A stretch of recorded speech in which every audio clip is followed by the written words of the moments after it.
جو چہم گوئیاں چل رہی ہیں کہ جی رکاوٹ کہیں سے پڑی ہوگی تو اسٹیبلشمنٹ کی طرف سے پڑی ہوگی، یہ ملاقات اس لیے نہیں ہو رہی، تو ان چہم گوئیوں کو آپ رد کر رہے ہیں؟ جی بالکل، میں سمجھتا ہوں کہ ان میں کوئی وزن نہیں ہے۔ اسپیکر صاحب کے آفس سے ہی اطلاع جانی تھی کہ یہ ایک میٹنگ ہوئی ہے، کیونکہ ان کو ایمرجنسی میں جانا پڑا، تو اس لیے یہ کمیونیکیشن جو ہے وہ اس میں کوئی خلل ہوا ہے۔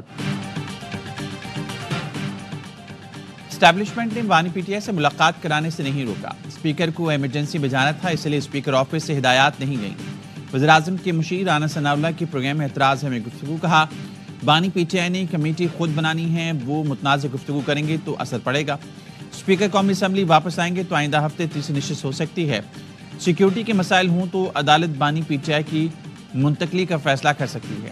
حکومتی مذاکراتی کمیٹی کے ترجمان عرفان صدیقی نے کہا بانی پی ٹی آئی نے کمیٹی کو کہہ دیا ہے کہ تحریری مطالبات دے دیں۔ پی ٹی آئی کمیٹی تحریری مطالبات دے تاکہ مذاکرات آگے بڑھیں۔ پی ٹی آئی ایسی ملاقات چاہتی ہے جسے کوئی آنکھ دیکھے نہ کان سنے۔ شیخ وقاص اکرم بولے تیسری نشست میں ہم مطالبات تحریری طور پر پیش کر دیں گے، چاہتے ہیں تیسری نشست سے پہلے بانی سے ملاقات۔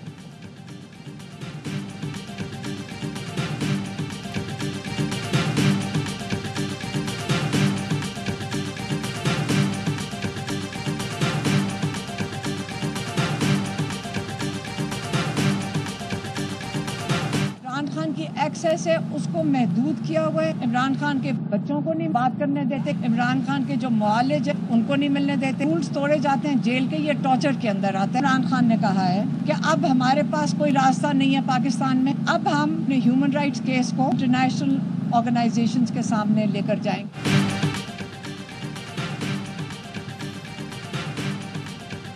بانی پی ٹی آئی جو چیز مانگتے ہیں وہ نہیں دی جاتی، بچوں سے بات نہیں کراتی، معالج سے بھی نہیں ملنے دیا جاتا، کوئی عدالت ہمارا کیس سننے کے لیے تیار نہیں۔ علیمہ خانم کہتی ہیں بانی پی ٹی آئی کے ساتھ جو سلوک کیا جا رہا ہے وہ ٹارچر کے زمرے میں آتا ہے۔ بانی نے کہا ہے کہ اب ہمارے پاس کوئی راستہ نہیں بچا، اپنا case international human rights organisation کر لے کے جائیں گے۔ ملک احمد کا کہنا ہے 9 مئی پر جوڈیشل کمیشن بنا دیتے تو 26 نومبر نہ ہوتی۔ مریم نواز پہلے بانی پی ٹی آئی کا مذاق اڑایا کرتی تھیں، آج وہ بانی پی ٹی آئی کے ویژن پر چل رہی ہیں۔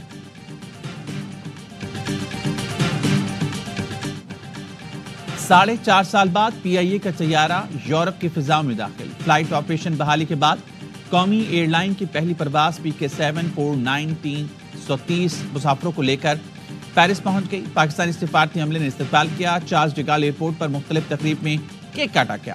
پیرس اسلام آباد کی پرواز PK-750 نے اڑان بھر لی، مسافر آج صبح 7 بجے اسلام آباد پہنچے گے۔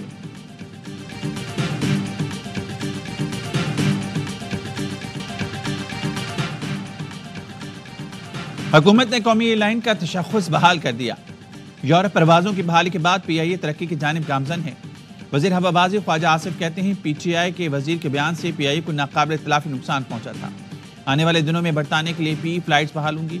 یورپ کے لیے پروازوں کی بحالی پر وزیراعظم کی قوم کو مبارکباد۔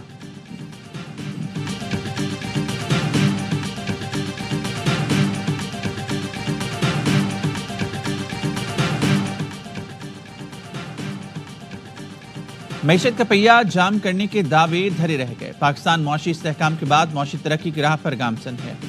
وزیراعظم شہباز شریف کی ترسیلات زر میں اضافے پر قوم کو مبارکباد، کہا دسمبر 2023 سے دسمبر 2024 تک ترسیلات زر میں 29.3% اضافہ ہوا۔ ریکارڈ ترسیلات زر پاکستانیوں کے ملک و قوم کی ترقی میں کردار ادا کرنے کے آئینی عزم کی سند ہے۔ حکومت پاکستان ملک کی ترقی اور عوامی فلاح و بہبود کے لیے پرعزم ہے۔ وزیراعظم کے FPR کو محصولات کے مقدمات جلد نمٹانے کے لیے فوری اقدامات کی ہدایت، کہا ملک اور قوم کی ایک ایک پائی کا تحفظ کریں گے۔ ٹرمینلز میں بین الاقوامی معیار کی افرادی قوت کو تعینات کیا جائے گا، کسی صورت تاخیر برداشت نہیں کی جائے گی۔ غریب عوام پر ٹیکس کا مزید بوجھ نہ ڈالیں، نہ دہندگان سے ٹیکس وصول کریں۔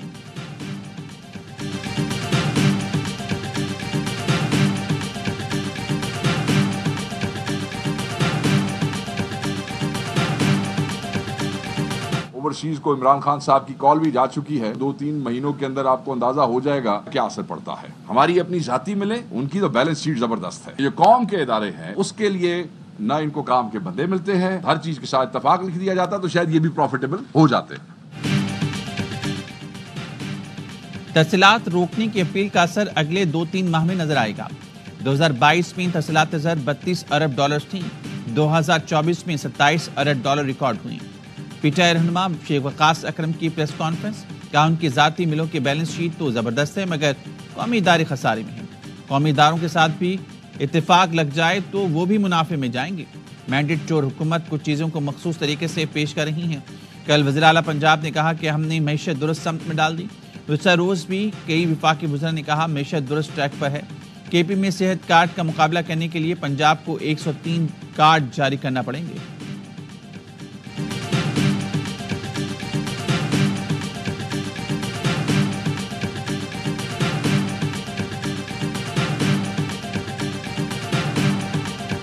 کچھ عناصر نے جان بوجھ کر کرم معاملے کو غلط رنگ دیا۔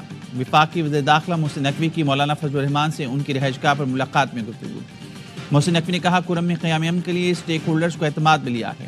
صورتحال کی بہتری کے لیے گرینڈ جرگے کی مخلصانہ کوششوں کو سراہتے ہیں۔ ضلع کرم کے لیے اشیاء خرونوش کا دوسرا قافلہ روانگی کے لیے تیار۔ آٹا، چینی، دالوں، گیس سلنڈر، چولہوں سے لدے 35 ٹرکوں کی سیکیورٹی کے لیے خصوصی انتظامات کیے گئے ہیں۔ ضلع انتظامیہ کے مطابق ہیلی کاپٹر کے ذریعے بھی قافلے کی نگرانی کی جائے گی۔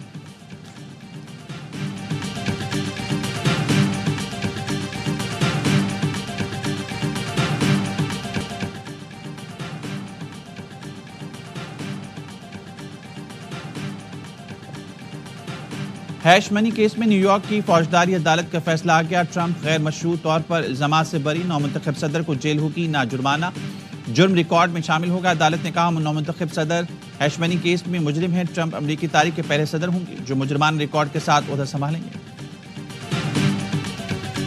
لاس اینجلس میں امریکی تاریخ کی بدترین آگ، بھڑکتے شعلوں نے 9000 گھر جلا کر راکھ کر دیے، 32,000 سے زائد ایکڑ کا رقبہ پھونک ڈالا۔ ہالی ووڈ بولیوڈ میں بھی شعلوں کی نظر، کئی نامور اداکاروں کے گھر خاک میں مل گئے۔ پورا شہر 6 مقامات سے اٹھتے شعلوں کی لپیٹ میں ہے۔ فائر فائٹرز کو آگ بجھانے کے دوران پانی کی کمی کا بھی سامنا۔ پیسیفک کے علاقے میں ہائیڈرنٹس خشک، تیز ہوائیں اور خشک موسم بھی فائر فائٹرز کے لیے چیلنج۔ امریکی صدر جو بائیڈن کہتے ہیں آئندہ 6 ماہ تک متاثرین کے 100% اخراجات اٹھائے جائیں گے۔ نومنتخب امریکی صدر ڈونلڈ ٹرمپ نے کیلیفورنیا کے گورنر سے مستعفی ہونے کا مطالبہ کر دیا۔ کہا 3 دن میں آگ پر ذرا برابر قابو نہیں پایا جا سکا۔ گورنر اور میئر دونوں نااہل ہیں۔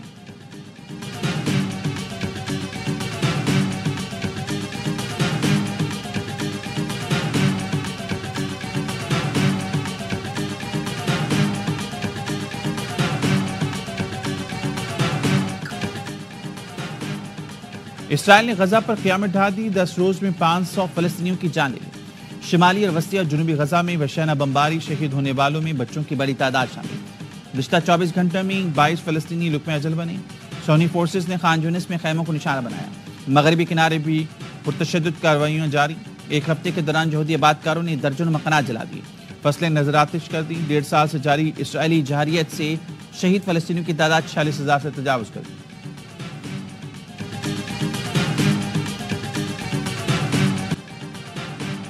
ملک بھر میں سردی کے رنگ چھا گئے۔ خیبر پختونخوا اور گلگت بلتستان سمیت بالائی علاقوں میں برفیلے نظارے۔ بلوچستان میں یک بستہ ہواؤں کے ڈیرے، پنجاب کے میدانی علاقوں میں صبح دھند کا راج۔ لاہور میں حد نگاہ انتہائی کم، ٹرک میٹرو بس کے ٹریک سے ٹکرا گیا۔ میٹرو سروس 3 گھنٹے معطل رہی۔ لاہور ایئرپورٹ پر فلائٹ آپریشن متاثر۔ محکمہ موسمیات کی پنجاب، بلوچستان اور سندھ میں چند مقامات پر گرج چمک کے ساتھ بارش کی پیش گوئی۔